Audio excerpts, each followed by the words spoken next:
Hello there. Hi, Lena. And hi, Joe. Good to see you. Welcome along to this bit of a conversation, bit of a chat. In the past, I've done more presentation style training, speaking. Uh, this series about what I call change shapers is more about what do you think? What's going on? What are you doing? How's it going? What's happening? Something that's a bit more not just interactive, but a bit more conversational than usual. So, hello, Joe. Sounds great, Lynn. And I'm only here for the first 30 minutes. Sorry, I Oh, all I right. didn't consult the calendar when I accepted, so I apologise for that. Well, that's a great opening, is it not? You know, Yeah. work as a practice, not a place. Hi, Lena, and hello, Emma, and welcome to anyone else joining, watching the recording. Um, the session today where I'm standing is on the lands of the Yallocut Willam, who are the river people in Melbourne. And I often think of the conversations that they would have had in the area around where I live, and think of the same for yourself. The traditional owners of lands would have been sitting around uh, fire, sitting around water, sitting in and on country, having conversations and thinking about how they might change or influence or direct something. So the same here. Hey, Alidad, welcome. Hey, thank Hey, you. hey, good to see you. Thanks for Good coming to see along. you. And thanks for the love, Emma. Um, and so I do want to share just a few questions, but uh, again, I was in a session the other day as a participant, and it was all, where are you calling in from? And so there's this obsession with where we're located. You know, and we ring someone, where are you? And so I think that translates to work. And of course, work is not about that return to office debate. I'm much more interested in, for you as a leader, how you're leading your team in the work that they're doing that is much more practice based than about where they're located. And also then for yourself, does it matter where you're located when you're working, or is there somewhere that you do better work? Like I do quite good work sitting at the dining table, which is just around the corner from here, but sometimes that's not practical. You know, it start to weigh up the practice of work and the location of work. Hey, the chat box is open as always in my sessions. I look at it as we go, not at the end or not as an afterthought. And feel free to have your mic on or add anything, anytime to the conversation. But a couple of prompts perhaps to get us started, which was work as a practice, not a place. And the image I used was at the Garden of St Earth, which is in regional Victoria in Australia, here where I live. And I was struck by this tree, plant, bush, and how some of the leaves are some colours, some are other colours, some are very small and just starting, and others were bigger. And I looked at this tree and I was quite struck by it, and I went, it's, you know, individual preferences, everybody moving at their own pace, and that hyper personalization, I guess, not just hyper normalization that's going on, but hyper personalization, which market has been talking about for decades, yet still seems to miss out a little bit at work, where we're still trying to cluster people together and treat them as groups. Hey, Hardy, good to see you as well. So, yeah, some thoughts for you. The location debate, the return to office, not really about work, is it? It's not about work. We know it's not about work. It's about control. Is where can I see people, and how can we use up this expensive office space we're leasing, and how do we get more people back under our wings? Or that the old trope of we work better, we collaborate better when we're co-located, which we know from, you know, the theory and research, just not true. It's just not true. You do not have to be in an office co-located with someone to collaborate better. So a lot of those statements that are being trotted around at the moment are not the case. And the tracking data from many months, many years now is showing the reverse. So I'd like us to think a bit differently about the environment or the place in which we work. So I'm interested to hear, in terms of conversation, is your location shaping your habits, or do you think your habits shape your location? I know in summertime I love not working in my office. I can get, the morning sun can be quite hot, and so the habit for me is, how do I stay cooler in summer? And I may not work in this location, or I might go somewhere else. I might sit in a park with a journal or my phone and work there. But what other habits might I have about perhaps going for a morning walk and actually starting work, the practice of work, the practice of thinking, the practice of creating things? And I might begin that practice while I'm actually walking in a park nearby, to stop and sit, have a cup of tea at the cafe, pat some dogs, and boom, in come the ideas, or in comes a solution to something tricky I've been working on. So do you have any preferences around the location where you work? I know some people I'm working with at the moment, they have a couple of office choices of where they can go. A lot of people are flocking to one office because it's got a better vibe. It feels better when they walk in. It feels fresher and newer. And of course, modern office design going towards that kind of, that modern design. Yeah, Joe, hello. Thanks, Lynn, for that provocation. My strong preference is to work from home, and Yes. working from home because I'm used to connecting with people right across Australia. And so you couldn't have everyone together in any one office because we weren't flying people around for many years. And so working from home became my habit, and I've set up my space in a way that I like. I've learned to disengage from it totally when I'm not working. I just walk past it. But it works best for me. It works best for me because the tech still sometimes has little glitches. However, fewer glitches than when I go into the office. Yeah. And so going into the office for me is to go in for purpose, to connect with people for cultural reasons, to build our culture and the way that we work together, to connect for planning. But has to be a strong purpose articulated for me to go into the office, not just to be on calls with everyone on headsets because someone's interstate, and so we all have to be on headsets to make it equal between everyone. So yeah, I work from home because I like that focus space. Yeah, thank you. That's absolutely what I'll share later some of the links from a couple of great people who are following that sort of return to office, stay at home, or when you've got that flexibility. If you don't, it's how and where are you choosing other locations or other spaces in which to work. And I love your ability to walk past your workspace. You don't feel like picking something up and tinkering with it. No. In the early stages, way back, 5 years ago, when we flipped to this way of working, I did work longer hours, but I learned to control that. So that was a habit that I taught myself. Yep. Yeah. And so I don't let it overflow too much. And if I do let it overflow, I'm conscious of it. There's a reason why I'm letting it overflow. This is great. These practices, you can hear that in your explanation, the practice of having intent and meaning, and that intention's such a big thing. I think some people I've worked with on this topic recently, they said, I like to check my emails in the morning so I know what I'm up for throughout the day. So getting this advance warning, I'm like, why would you do that? Like, why don't you let that wait? Well, of course, we've got massive habits around our dopamine addictions. And does anyone want me? Does anyone want me? Am I needed? Am I valuable? I think the topic of significance is interesting, like the value that you bring. What do you do? What's your role? Yeah, that's a good one. Cool.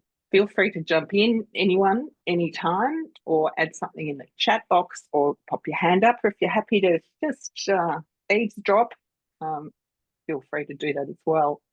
I'm also interested in your environment. Does an environment of what is considered work affect you? So that what do they used to call it? They still do call it the Sunday night scaries, the Sunday scaries, which is the precursor to the dreaded Monday-itis. So we don't just get it Monday morning, we get it on a Sunday, or some people experience it Saturday night, is the dread towards whatever the environment of work is. Maybe it's a person or a situation or a style of work.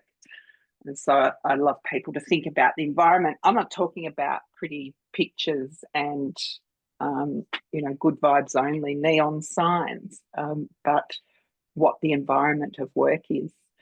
Years ago, I used to work in an advertising agency, design agency, and gosh, it was a great environment.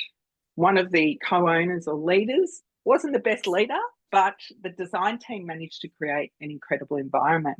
We had an old turntable and one of those old retro sideboard stereos. You lift the lid up and there's a turntable inside with the old sort of brown and gold cloth speakers on 4 wooden legs. And they had some old retro glasses sitting on top. And so it would be quite an intention to go and choose an album. What music shall we play? He wasn't blasting throughout the whole agency, but it was definitely in that one creative space. And I'm a great fan of music and the way that can change your space. I use it a lot in headphones, in speakers, in the car. So my car is often an environment for me to work in between engagements or between, I do some caring of my elderly mum. So between her and a gig or visiting her and going to the supermarket or whatever I'm doing. So the environment of work, or how might I be able to switch work on, or how might I be able to, I don't know, change or impact the environment of work depending what it is that I want to be doing. So interested to hear if you have any things that work for you in creating an environment of work, because these become more of a practice rather than I am going to a place where work is done by other people. Psychologists looked at the triggers for work. There's the ritual. There could be a commute. There could be parking a vehicle or walking in, getting a coffee, walking into the venue, seeing familiar people, saying the obligatory greetings. If you're desk-bound knowledge worker, it's turning on the machine, it's logging into the system, all of these ritual things that start to wire in, well, I'm here. Now I start behaving in a particular way. And wow, what way might that be? O'Keefe's book, Hardwired Humans. He ran a workshop out at the zoo and was able to take us to the ape and monkey and giraffe enclosure and say, see all these behaviours? They're all happening at work. And so I wonder what those habits of the morning habit pack or stack, what that then creates in people, and how might you bypass that? How might you adopt more of a practice of work that I'm going to bypass all of that stuff and I'm going to start working at a different time or in a different location or in a different way. And so ways of working are what this is about, how we might change that. Any thoughts from you lovely people? Heidi, for example, some of the work that you do, I know, leading a team, what sorts of things are you noticing in the organisation about some of the changes or perhaps the habits and environments? Yeah, it's actually, there's still the encouragement. I'm in government, so there's still that big encouragement. If you're full time, you're in the office 3 days, and then we have our anchor days that we're in with our teams, various teams. It's quite a big area that I'm in. But it's more the hybrid, still that hybrid approach, because even if you have your anchor day, there's 9 times out of 10 somebody still has to work from home for various reasons. Whether the bus is replacing trains or whatever it might be. So we have to work and mix in that. So, but what we do try and do in a lot of our, if we have events on or say a session, we try and have a room. So we have a hybrid. So we have a room. So for example, our division might say, okay, we're going to have this event on. We'll book a theatre. So then face to face, but also still have it as a hybrid. Yes. hybrid arrangement. Yeah, so it's still inclusive, because it's a really important part. But in terms of that, that type of thing, and in terms of the practice, that morning thing that you spoke about just before, it's like I have a very much set routine when I work in the office. Yeah, which and is that different to get my cup up? Yeah. Come up through the foyer. Yeah. Coffee, stop. I might walk from the station, depends what the weather's like. I'm in Melbourne, so it's a bit drizzly this morning, but walk from the station, get my cuppa, come up, get my water, look at and get really angry at people because they haven't done the dishwasher, that they, it's the whole thing. It's like, really? Empty the dishwasher, people, come on. And then people are stacking dirty dishes. So I'd anger about that, come back to my desk, and get in my locker, get things out, get set up, and I'm have a chat. I'm a bit of a chat. Yeah. Kind of a talk and social, and then work.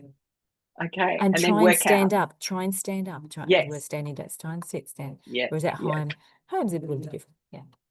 Yeah. Love it. Thank you. Thank you. That's so great to hear that ritual. And I was watching Corey Mascara, whose beautiful book, Stop Missing Your Life. He's got, a million followers on Instagram. He's been a monk for a period of time. It's not just about meditation and mindfulness, but he's put a challenge out lately about, the things that we're addicted to and what they might be stopping us from actually experiencing. And of course, he mentioned coffee the other day, and his followers went nuts. Like, don't you take my coffee from me. It's like the next day he said, hey, this has really triggered a lot of people, but might you want to look at why you were triggered about something that you need so badly in your life? No offense, not trying to take coffee from you, but might you have a look at that? And so that practice is, what do I need coffee to cope with the environment I'm going into? Or is it yes, there's Heidi. Absolutely. So it's a tonic, Yeah, Jo, go for it. So I'm just going to jump back to the Sunday scaries. And I became conscious of that many years ago, that I'd start to get snappy on a Sunday with my kids. And I could see it was my tension building. And then, I'd try not to. But in fact, what happened, depending on the work I was doing, it would come back further and further into the day. So it started to happen around lunchtime. So then I thought, well, I'm losing a quarter of my weekend with anticipation and this feeling that I had to work consciously against it. And so I had to put up a barrier between work and weekend. It took a while, but I got there. But it was that practice of being aware, that practice of why am I like this, questioning myself on it. So I became a much better person on Sunday afternoons by not responding to what was happening, by finding a way to a different pathway to go down. Beautiful. Great example, and that key in noticing that something was a bit not right, something was a bit off. I felt that about Mondays. I thought, I can't get myself on for Monday workshops or keynotes or presentations, so I just let Monday, whenever I can, be more of an on-ramp kind of day, that it's a slower start. I plan my week. Yes, sure, there'll often be client meetings or check-ins or perhaps a mentoring call, but I try and build it so that, say, by Tuesday, I'm really on, I'm ready to go.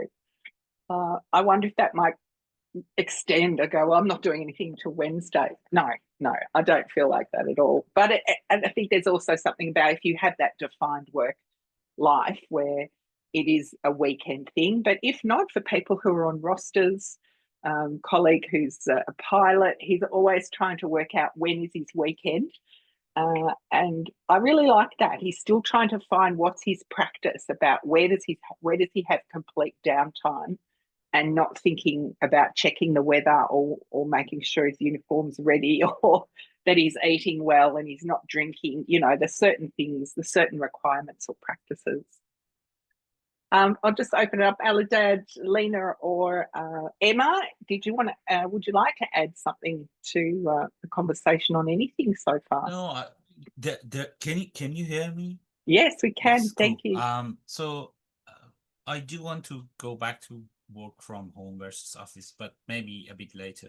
But in terms of the routine, I actually find going to office helpful in some ways for me, because that's the time I get to do some physical exercise and just Right. walking. Like I walk to the Yes. station, about 20 Yeah. minutes walk each side.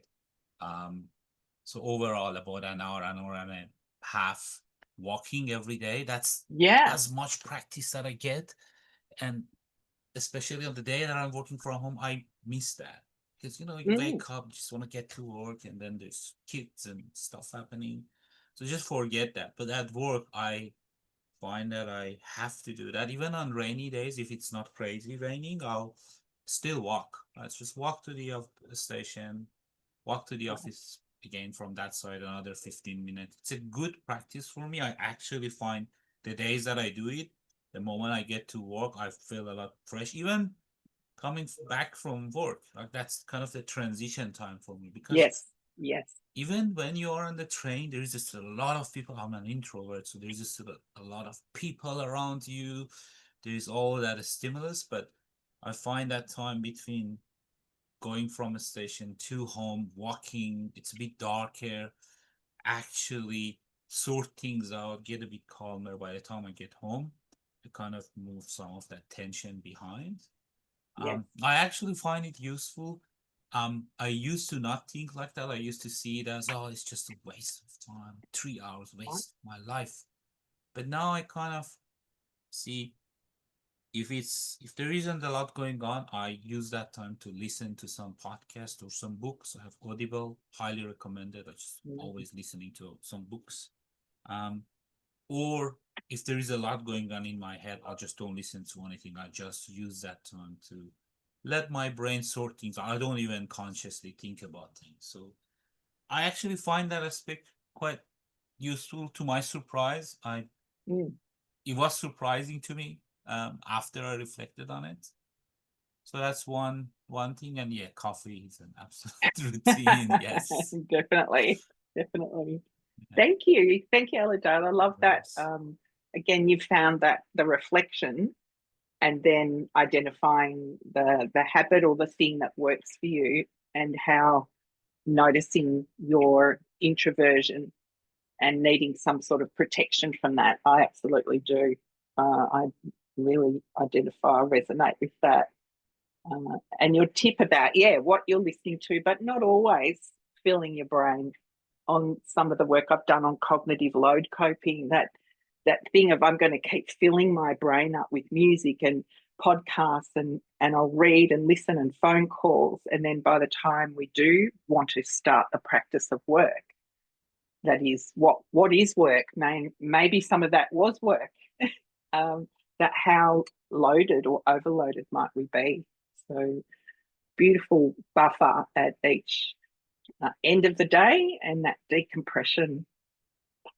It's a great practices or great ways of working. Thanks, Joe. Lena or Emma, opportunity to add anything to the conversation if you'd like I'll jump in at this quickly. time. Yeah, Sure thing. Sorry, but I'll keep my camera off. I'm just Sure. snacking and Yeah. So I'm relatively hyperactive, and so it's funny you talked about habits, but I have a habit of moving and specifically changing my space. So I also have hybrid working arrangements. That means I have the luxury of choosing whether I go into the office. I don't have any mandatory office days. And so whether I'm working from home or in the office, I often move spaces in order to start a new task. So that really helps me to reset my brain. I'm one of those people that walks through a door and forgets what I was about to say to the people in that room. But I use that to my advantage when I'm working, because I'll knock something out in my office, and then I'll maybe move out to the patio to sit in the sun to start the next task.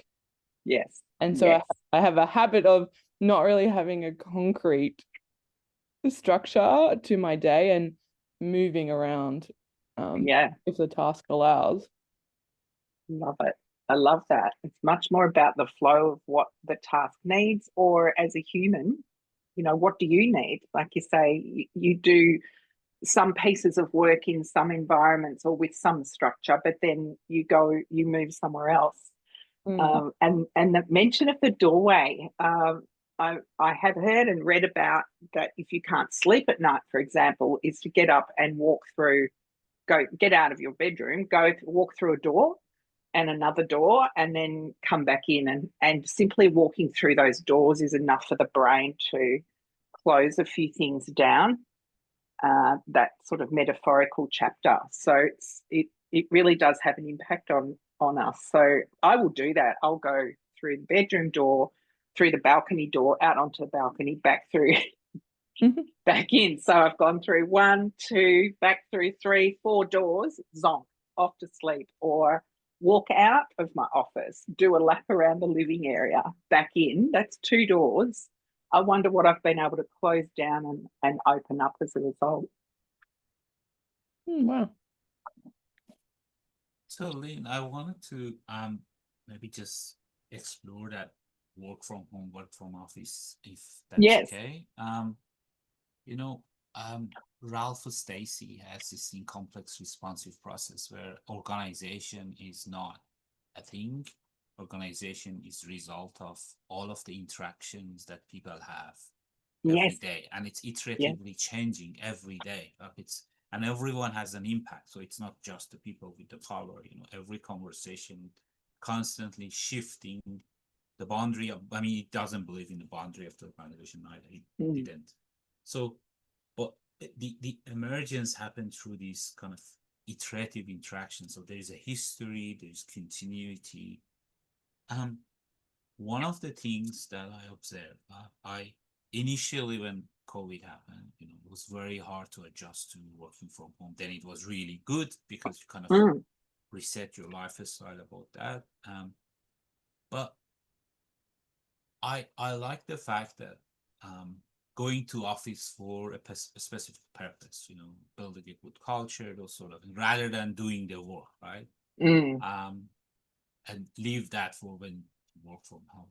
But I think humans, I don't know, this is my hypothesis. Humans are not like that. They're not episodic like that. It's you can't say, okay, today is our culture building day, right? So culture is built through all of the interactions.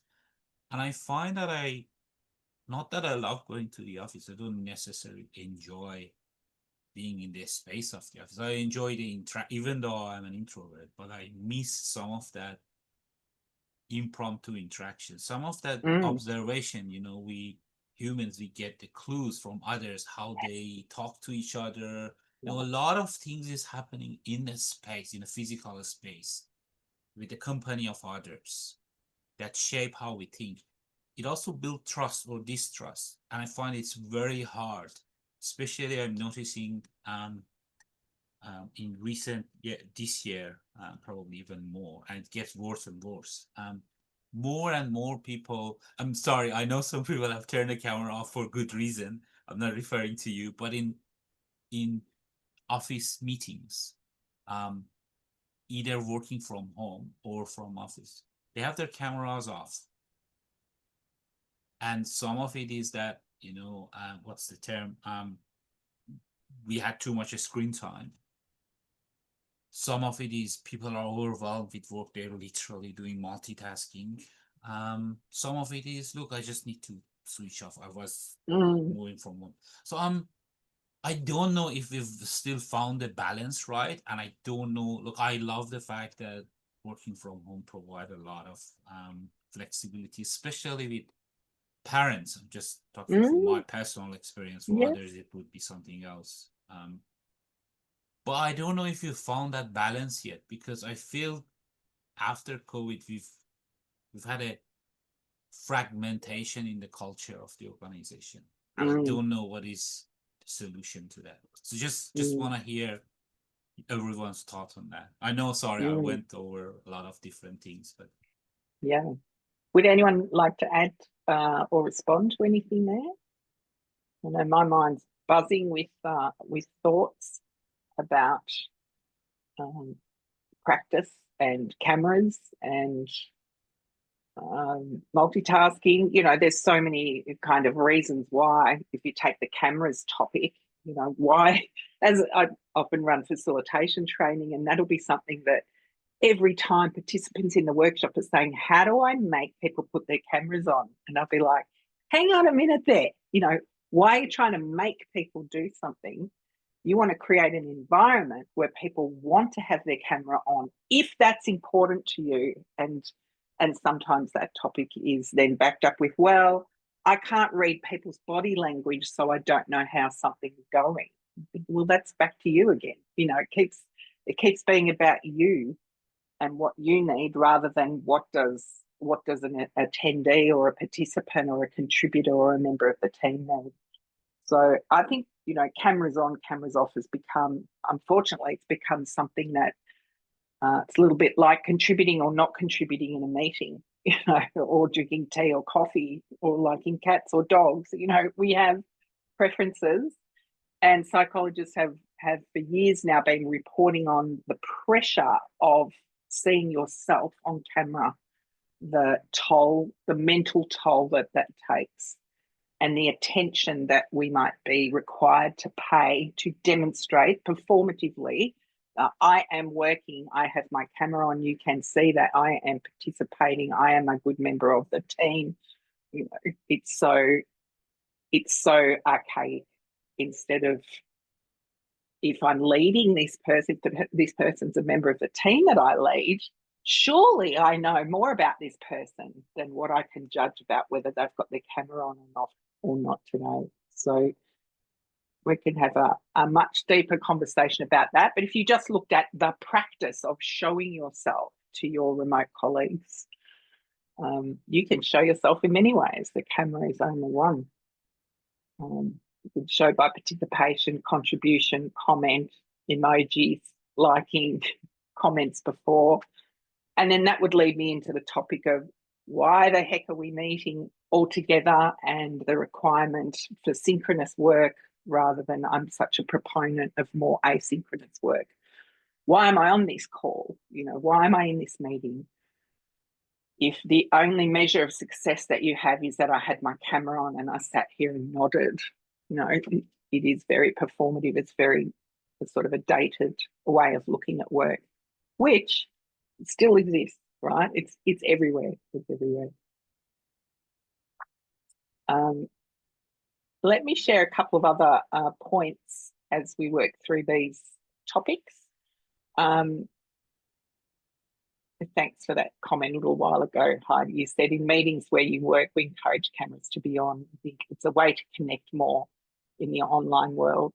So yeah, there's, I think, different cultural differences as to why, you know, what the requirement is.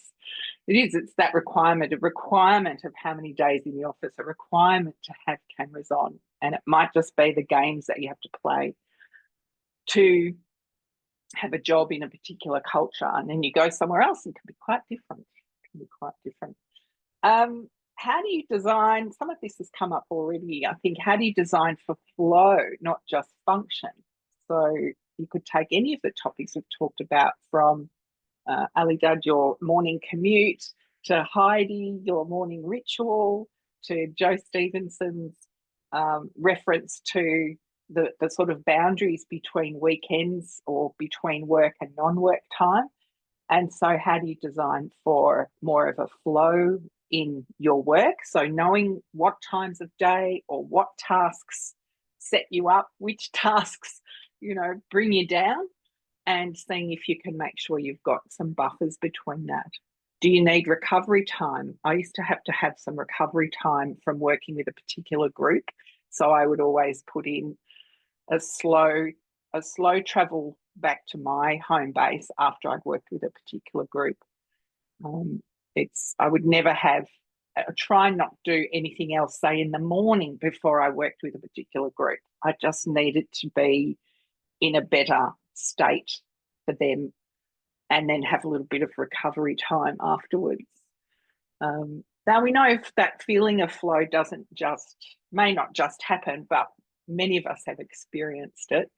So Mahai, Csikszentmihalyi's book, talking about Audible before. It's one of the whole series of his books, from Flow to many of the other adaptations and extensions of that book.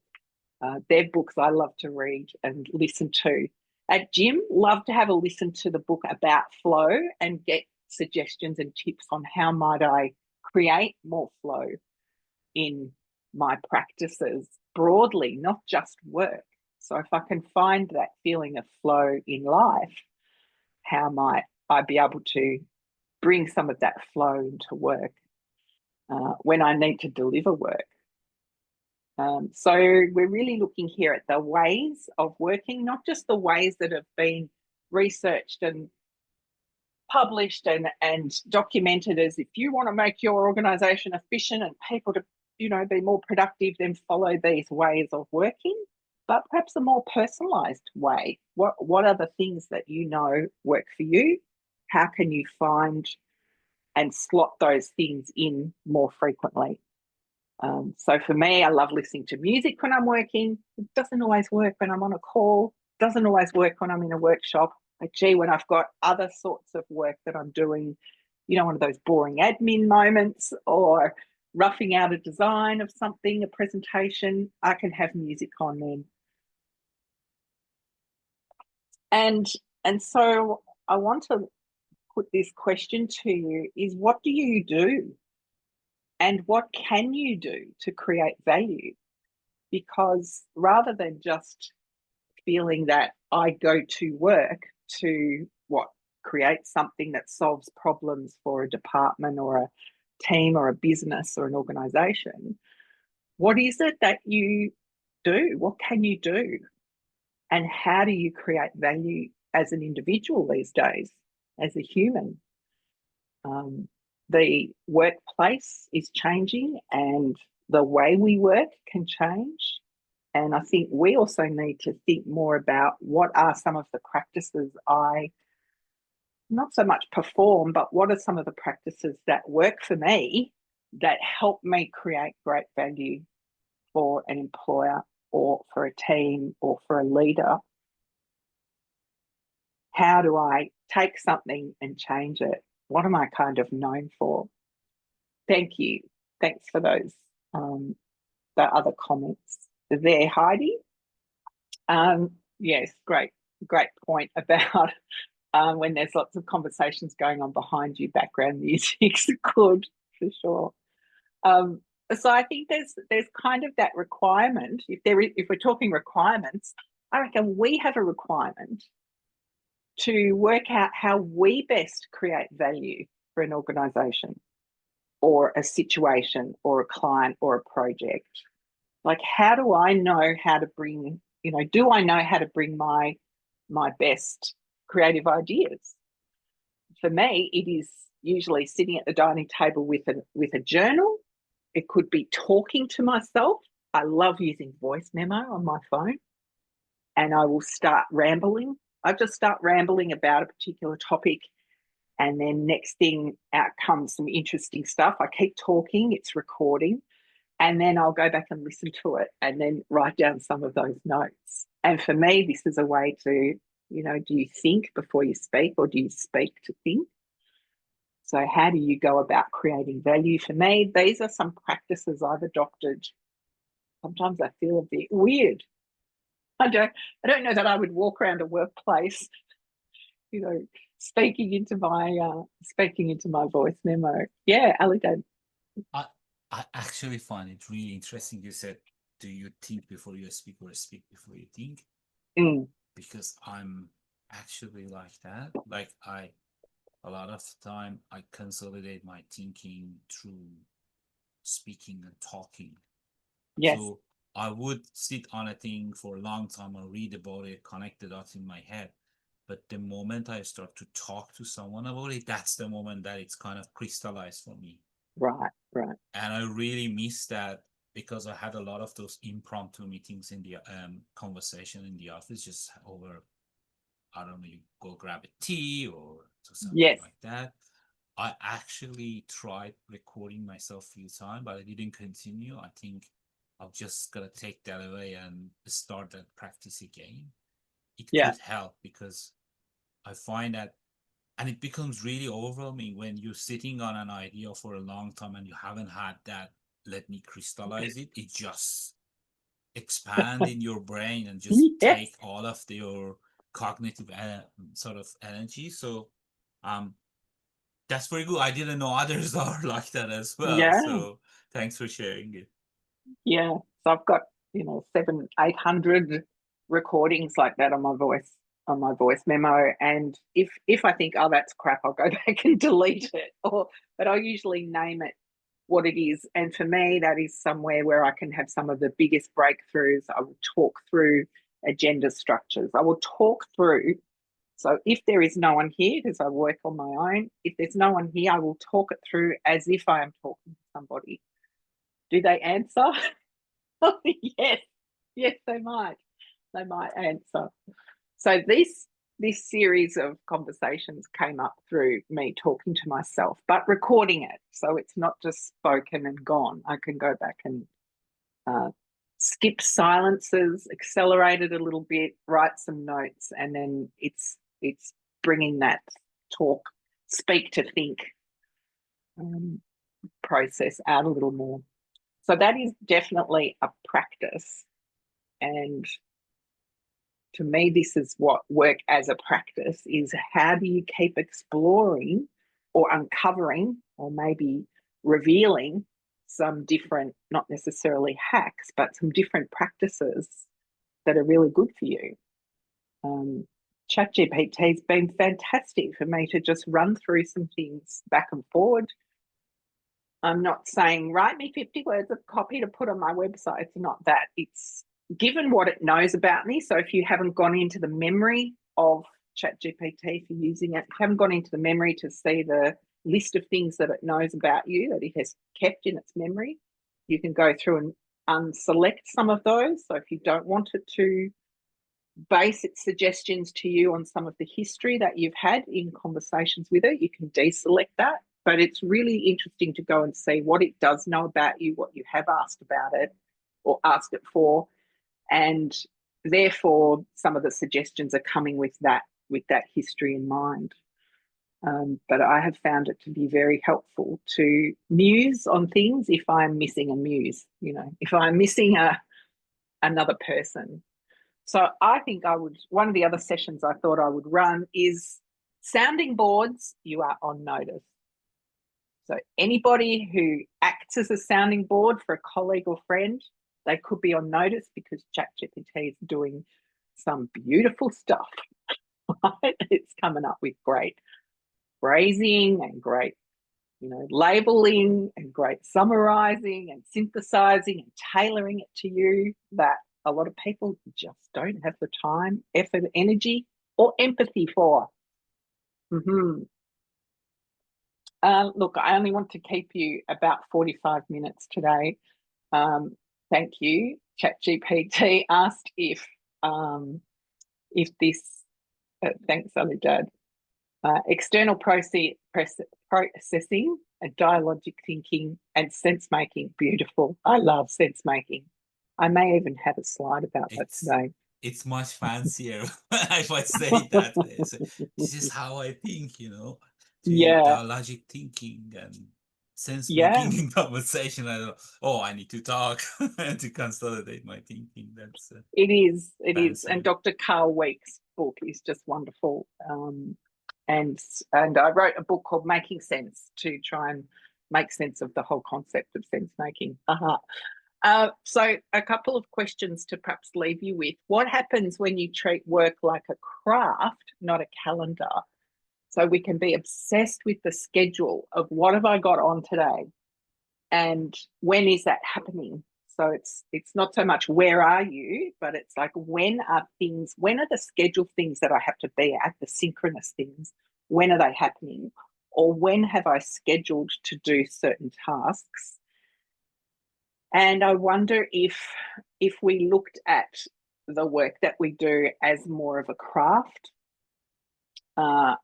If there it is. I found a magazine when I was traveling last year, which was called In Her Studio. I went, oh, you mean there's a whole magazine about people's studios? And so, yes, there's quite a bit of artistic stuff in here about artist studios, but there were photographs and narratives about how people set up their studios, their workspace, and their work practices. I went, gee, isn't that interesting that it's kind of okay for artists to do that? Where is more of this in our workplace, full stop? Like where is there more of this possibility? So to see someone's space is a bit of the where, like what's the location base for someone's work. And I was looking at this and I saw this toolkit. It's like an industrial garage style, motor mechanics toolkit. And I went, oh, I would love one of those in my office. Like that would help me keep all XYZ stationary, organised, and look, it's on wheels. But it was the collection in a magazine of people's workspaces and then unpicking those spaces to understand how do they work. And the art field is very generous with that artists will often share their practice, what they do, how they do it, the tools they use, the materials, understanding that we're all, we all have very individual preferences. And it just makes me wonder, what if we looked less at the calendar and more at the stuff that we're doing as the craft, the craft of a presentation or the craft of problem solving or the craft of conflict resolution or the craft of planning and ideation. I wonder if that might allow a little bit more creativity to come into ourselves. Yeah. Jump in there if you mind. So it's very, very, that's great. I heard this. I had a friend who was into strategy planning, and she went to I think a Aboriginal First Nation kind of meeting to help them better strategize, right? Yeah. And she said, I went there and I had this agenda, and I said, oh, I'll go do this, and you have an agenda. And she said, I went there 8:30, so I'll be ready by 9. She said, I was there at 9, no one showed up. And then gradually people start to show up. And I was just quite anxious about, we have an agenda, we have to go through this. And they just said, okay, come sit here, tell us who's your father, who's your aunties. And she said, I was so much anxious that I'm here. I need to make sure I get these people to the outcome that I think they want. And kind of, she was lucky she was there for a few days, and she kind of got to that rhythm of, things happen when they have to happen. You have to do this in the flow. I love that. I'm curious, Lynn. I really like this quote, by the way, this question. I'm going to steal it and I'm going to use it every what happened? Yeah. Work like a craft. What happened when you want to do that, but you have to work with a team?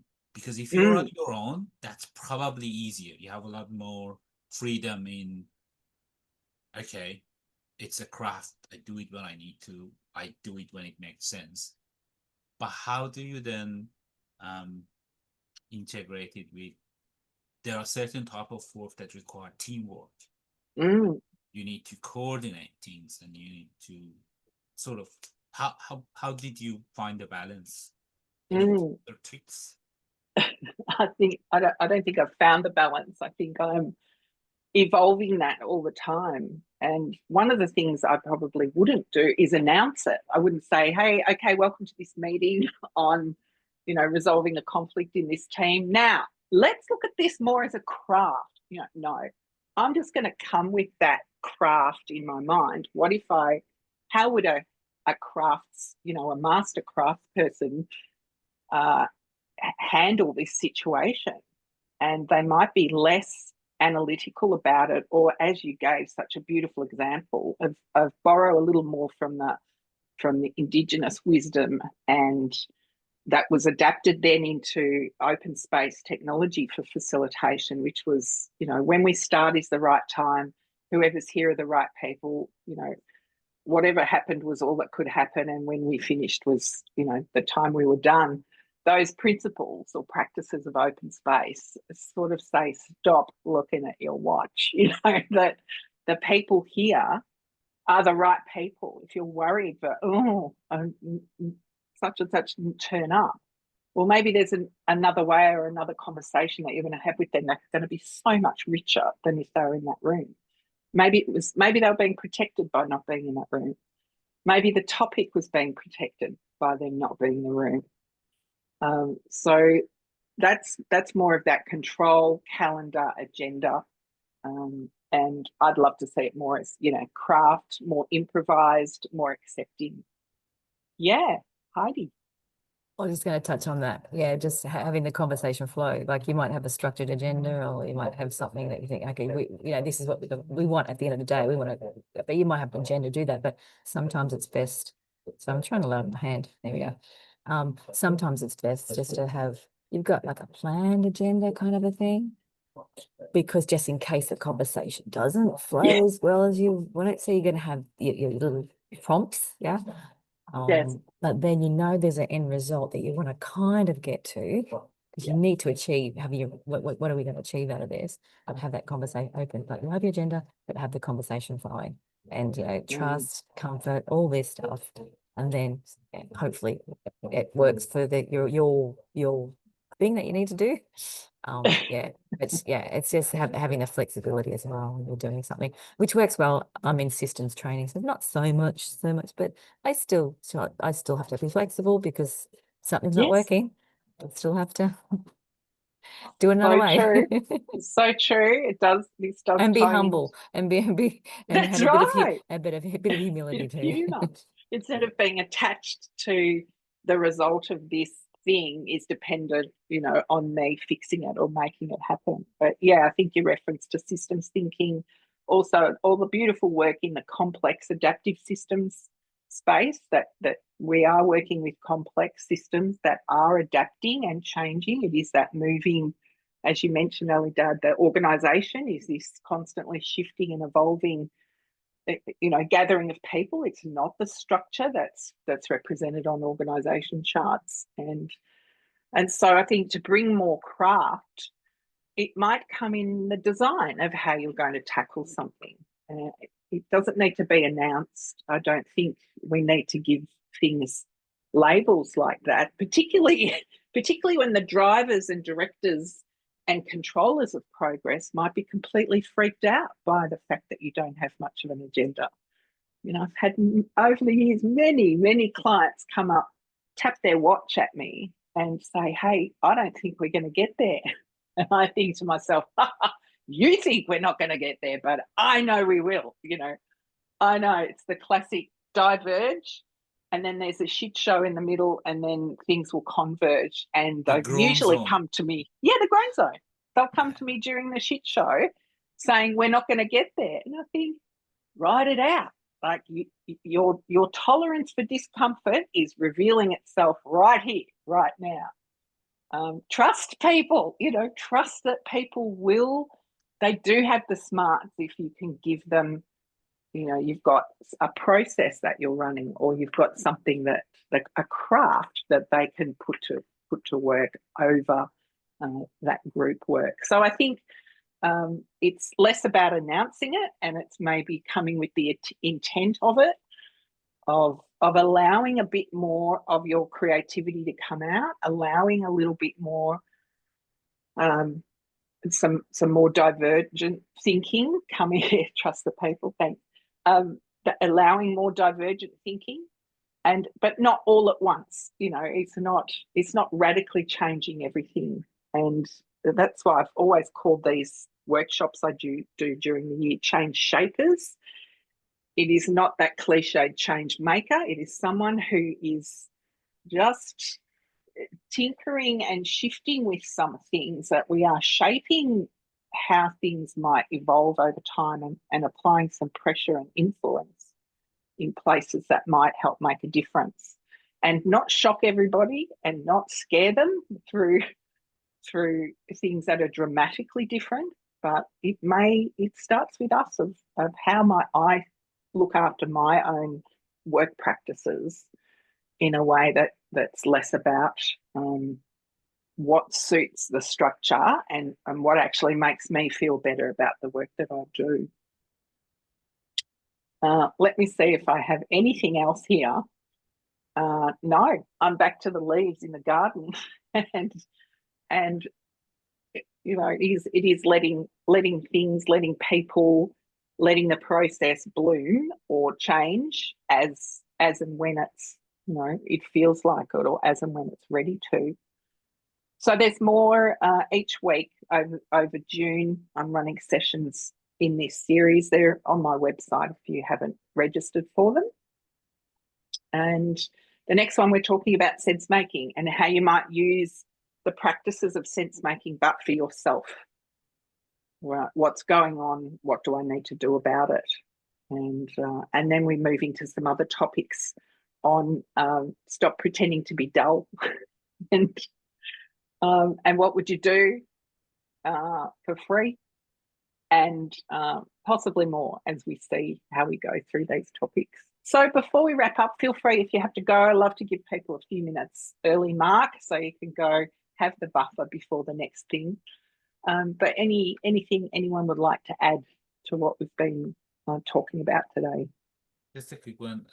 First of all, thank you so much for this series, taking away a lot today from yourself as well as from others as well. Yeah.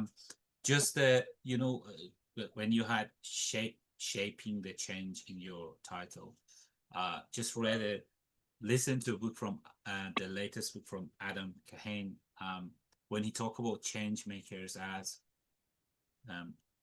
the process of change as crafting, weaving, and riding waves. So it is not, so riding waves is where you are actually riding waves of forces you can't control. Weaving is where you're weaving multiple perspectives to create a nice sort of thing. And then crafting or carving is you are carving something new from an existing potential that wasn't there before.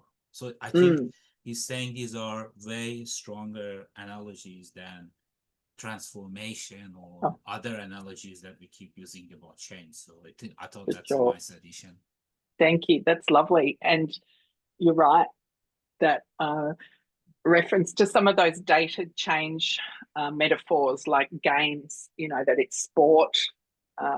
Driving. Oh, that goes on. Yeah, a lot of our language. Who's driving? A lot of the language.